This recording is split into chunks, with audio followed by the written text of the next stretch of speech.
如果整無骨豬手係咪要中間嗰邊肉開邊先整得到嘅？其實炸無骨豬手咧有兩種方法炸嘅。嗱，第一種咧就可以咁樣，呢度中間呢個位置開邊，把啲肉起咗佢條骨起出嚟，咁一炸都 OK。不過咧就驚啲肉咧佢會跑出嚟。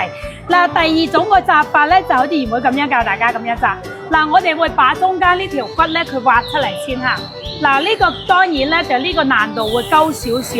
如果你平時好少起嘅話，你就開邊炸，炸過程嗰陣時咧，你會慢慢啲炸緊啲咧，佢就唔會跑啲肉出嚟噶啦。我哋按呢種方法咧，把中間呢條骨起出嚟咧，炸咧佢啲肉咧佢就唔會容易跑出嚟啦，佢會更加實淨靚仔好多嘅嚇。所以你哋可以跟住賢妹呢個教程學，我賢妹咁樣去炸嘅嚇。嗱，我哋起嗰陣時咧，起到呢個位置咧有條筋喺呢度嘅。嗱，呢個位置咧好容易起穿嗰塊皮嘅，所以我哋起到呢個位置咧，我哋特別要小心啲起嚇，驚兜你要慢啲咁樣起佢，佢就會好容易起啦。豬手咧佢都有豬腳筋嘅，嗱呢條就係腳筋嚟。豬手咧佢就冇豬腳咁多筋嚟嘅。如果你哋行路唔夠快，想補下腳筋用嚟煲湯嘅，就要選擇豬腳啦。如果用嚟白切嘅話，用嚟整無骨豬手嘅話，我哋會選擇豬手啦。到呢度咧係比較難起啲嘅，我哋到呢個位置斬斷個骨頭先嚇。嗱，斬斷之後咧，我哋因為佢呢度骨頭咧太多啦，所以我哋到時炸出嚟咧會太多骨頭食唔好食。嗱，把呢度開，把啲骨頭再斬出嚟添嚇。開咗個口咧，我哋反過嚟把呢條骨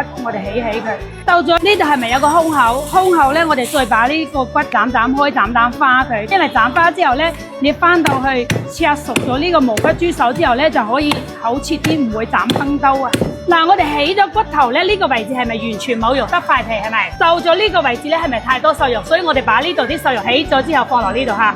炸無骨豬手好多朋友仔個誤區咧，就會選擇嗰啲纖維嗰啲鱔炸，但係嗰啲鱔咧有纖維食到對我哋冇咁好嘅。但係我哋會選擇呢個水炒嚟炸，因為我哋水炒用嚟包粽都會用水炒嘅。所以咧又會健康衛生嚟㗎。仲有咧，我哋要用呢個一次性筷子啊！我哋一共用4隻，就2對一次性筷子得啦。我哋首先水炒咧打霜，點樣打霜？因為打霜咧佢會炸起嚟咧會更實淨、更好睇啲嘅嚇。我哋呢個實指勾住佢咁樣炸佢，嗱把下邊呢度咧炸緊佢先嚇。但係咁樣成邊炸出嚟先會更加好睇嘅。到咗差唔多啦，我哋把呢條大嗰條串過呢度。嗱，串過呢度之後咧，我哋再炸佢。嗱，記得打兩個結嚇，咁樣咧打死結咧，佢就唔會跑出嚟啦。第二步咧，我哋會炸呢度夾子呢個位置，因為點解要炸緊呢個位置？嗱，咁樣炸緊佢之後咧，我哋放筷子咧夾住佢咧，先至會更加好嚟。